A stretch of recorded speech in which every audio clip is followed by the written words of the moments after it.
understanding. Karena itu berpikir pada level filosofi disebut juga berpikir pada level of understanding.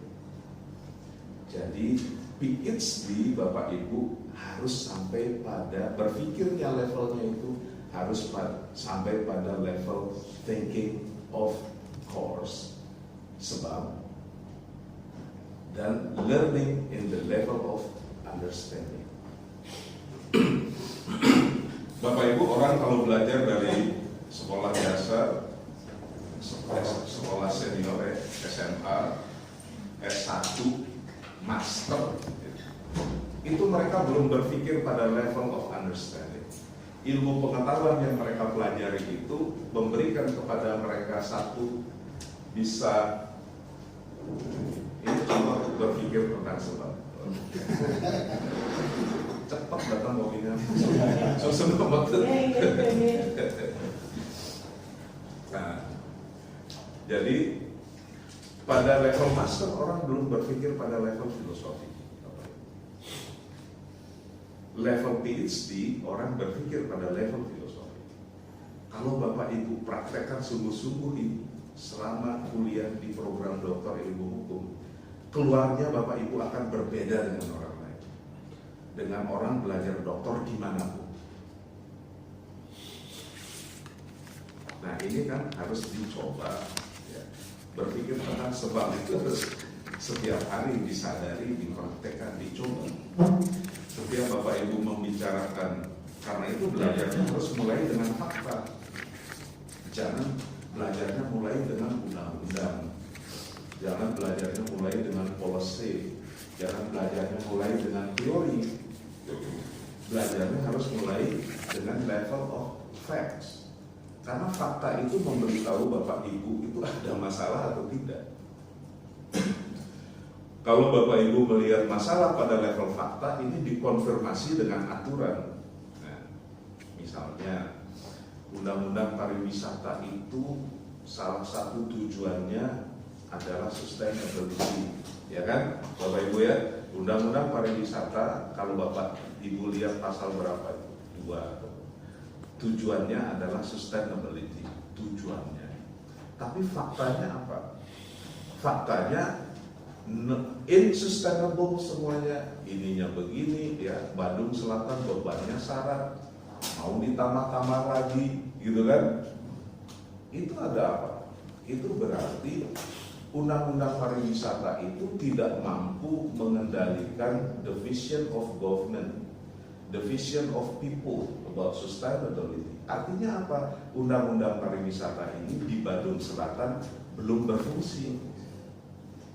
Lalu bapak-bapak akan berpikir, apakah yang menjadi sebab Undang-Undang Pariwisata ini tidak berfungsi? Ya. Kalau tidak berfungsi, yang Bapak Ibu cari sebab fungsionalnya apa? Gitu kan.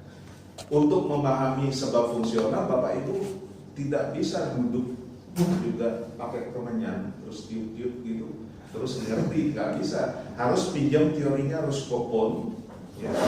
Tool of Social Engineering ini adalah teori tentang fungsi hukum.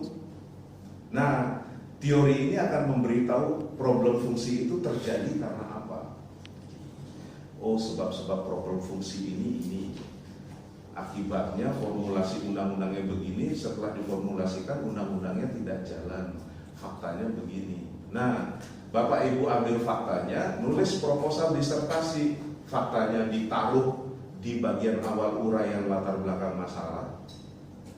Lalu di bawahnya Bapak Ibu, undang-undang itu perintahnya begini loh, tetapi faktanya begini. Nah, atau boleh dibalik, undang-undang pariwisata itu atau visi kebijakan pariwisata itu begini, tapi faktanya begini. Diskorelasi antara undang-undang dengan fakta atau fakta dengan undang-undang ini menunjukkan ada problem fungsi. Menurut Ruskopon, problem fungsi itu disebabkan oleh ini. Nah, Bapak Ibu research, betul nggak ada problem sebab itu di dalam legislasi Indonesia? Research itu Bapak Ibu lakukan kemudian untuk mengeksplorasi problem regulasi itu. Nah, kalau Bapak Ibu pinjam teorinya McDougall, Bapak Ibu akan ketemu McDougall mengatakan problem fungsi undang-undang itu disebabkan oleh problem konsep. Problem konsep disebabkan oleh problem definisi. Problem definisi disebabkan karena diskorelasi antara definisi dengan fakta dari teori itu. Lalu Bapak Ibu eksplorasi sebabnya, lalu cari di undang-undang pariwisata itu, betul nggak undang-undang pariwisata ini salah mendefinisikan pariwisata?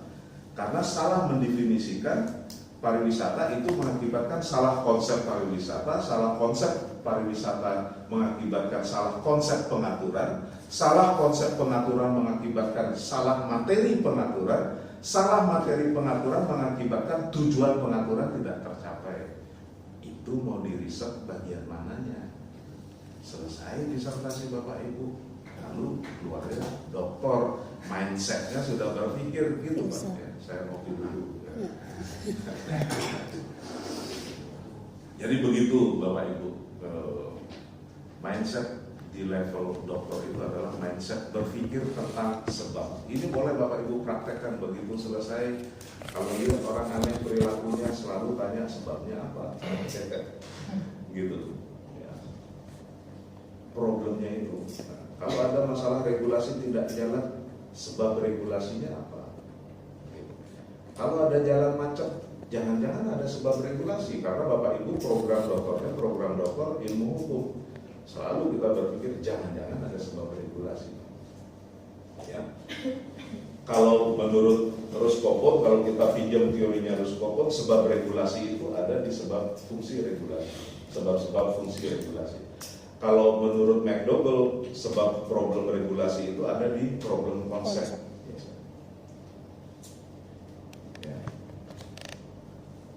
Nah, jadi Bapak Ibu kalau sudah di S3, Bapak Ibu belajar mengidentifikasi masalah. Setelah mengidentifikasi masalah, Bapak Ibu belajar mengidentifikasi sebab masalah. Setelah mengidentifikasi sebab masalah, bisa aja sebab regulasi, ya karena belajar hukum ya sebabnya sebab regulasi. Boleh juga ditelusuri sebab lain. Tapi untuk sementara coba cari sebab legislasi, sebab regulasi, sebab kebijakan. Nah, setelah Bapak Ibu menemukan sebab-sebab ini, Bapak Ibu pinjam teori-teori ya, yang relevan dengan sebab-sebab itu. Dengan teori-teori itu, Bapak Ibu menyusun parameter uji, karena menganalisis itu adalah menerapkan parameter uji terhadap objek uji. Gitu. Kalau yang diuji adalah problem sebab, maka harus ditemukan parameternya apa. Parameter ini Bapak Ibu ketemunya di teori-teori itu. Nah, jadi harus baca buku-buku teori hukum, ya. Harus baca buku-buku teori hukum. Nah, untuk mempercepat Bapak Ibu berada pada level thinking on course, ya, level of understanding, derajat berpikirnya di level of understanding, Bapak Ibu, saya menulis 2 buku. Satu buku itu judulnya Filsafat Ilmu Hukum.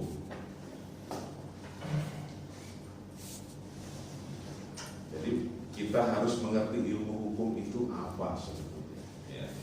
Jadi filsafat ilmu hukum. Kedua, Bapak Ibu, saya memperkenalkan teorinya Profesor McDougall di Indonesia. Ya, teori ini namanya Policy Oriented Theory. Policy Oriented Theory. Bukunya judulnya Teori Hukum dengan Orientasi Kebijakan. Nah, saya menulis buku judulnya Teori Hukum dengan Orientasi Kebijakan. Lalu saya beri titik 2, Bapak Ibu, pemecahan problem legislasi di Indonesia. Nah, karena semua tujuan legislasi tidak tercapai karena problem legislasi. Ya, problem legislasi di Indonesia ini ragamnya banyak. Salah satu menurut McDougall ada problem konsep. Ada lagi teori-teori legislasi seperti misalnya dari Profesor Seidman. Profesor Seidman lama sekali dulu di Indonesia membantu BPHN dan proyeknya namanya Ellipse Project mengajarkan legal drafting beliau itu, dan beliau memperkenalkan teori legislasi demokratis. Dalam teori legislasi demokratis ini beliau mengajarkan bagaimana stakeholder atau pemangku kepentingan harus dilibatkan dalam proses drafting. Kepentingan mereka diserap, lalu mereka diberi posisi yang tepat, diberi fungsi yang tepat, lalu baru tercek belnya go gitu, diundangkan undang-undangnya baru jalan. Nah, undang-undang pariwisata Bapak Ibu, misalnya saya beri contoh ya, masih waktu ya, undang-undang pariwisata saya beri contoh gini, karena definisinya salah. Undang-undang pariwisata, undang-undang pariwisata itu judulnya kan undang-undang kepariwisataan. Terus kita lihat di pasal 1, kepariwisataan adalah segala sesuatu yang berhubungan dengan pariwisata. Coba kita tanya balik, apakah benar segala sesuatu yang berhubungan dengan pariwisata adalah pariwisata? Di depan itu ada tukang bakso Pak, jualan di depan Fakultas Hukum.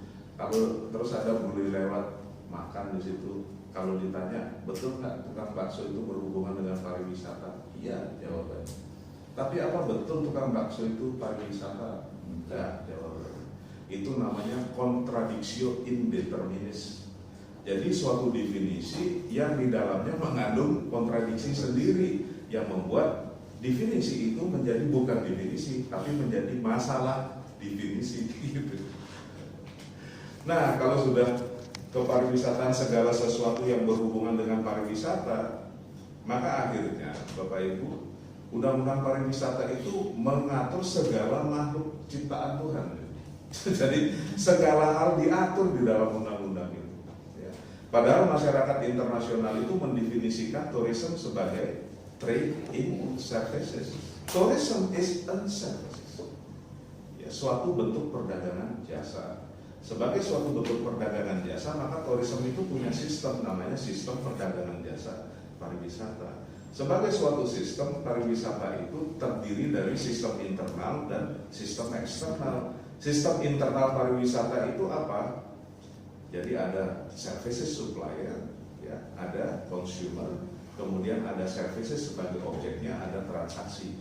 Itu sistem internal. Sistem eksternalnya apa? Macam-macam Bapak Ibu, ada society, ada government, ada segala aspek yang berhubungan dan mempengaruhi sistem internal itu. Artinya apa? Kalau belajar ilmu pariwisata tidak cukup hanya baca undang-undang pariwisata saja, karena services standard itu diatur oleh berbagai peraturan menteri, regulasi, harus dibaca semua. Nah, belum lagi kalau kita bicara sistem eksternal sistemnya itu ada undang-undang investasi, undang-undang imigrasi, undang-undang perda desa adat, ada macam-macam. Ada undang-undang pers, Dr. Mangku Pastika itu salah satu dokter jebolan program dokter ilmu hukum mengkaji mengenai korelasi antara tourism dengan pers. Ya. Di dalam konsep pembangunan berkelanjutan itu digambarkan dengan pentahelix stakeholder. Pentahelix stakeholder itu ada pemerintah, ada masyarakat, ada perguruan tinggi, ada pers. Jadi ada pentahelix. Yang pers ini korelasinya dengan tourism itu dikaji Bapak Ibu.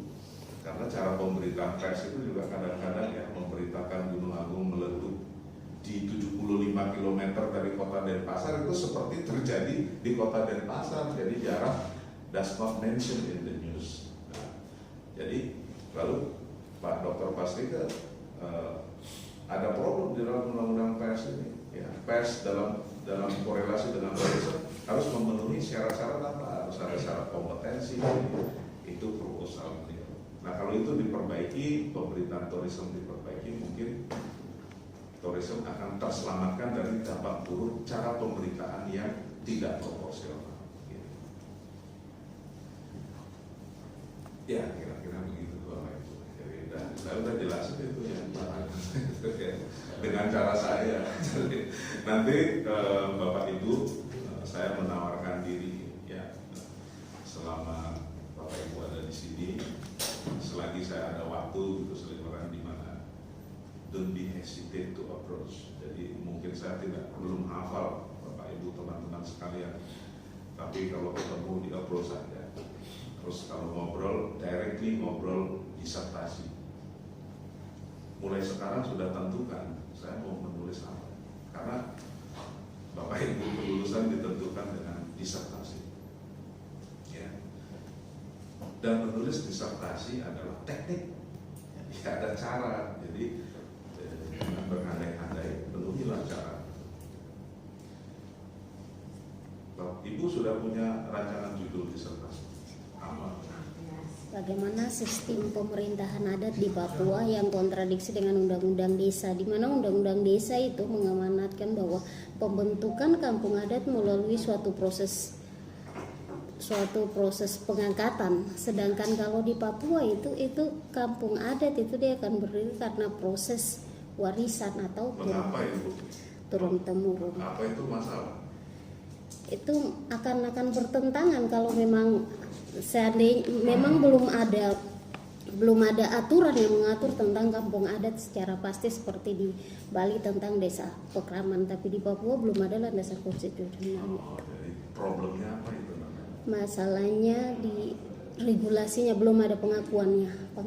Nah, menurut Profesor Kelsen, ya, Hans Kelsen, menurut teori hukum murni itu namanya problem kekosongan hukum.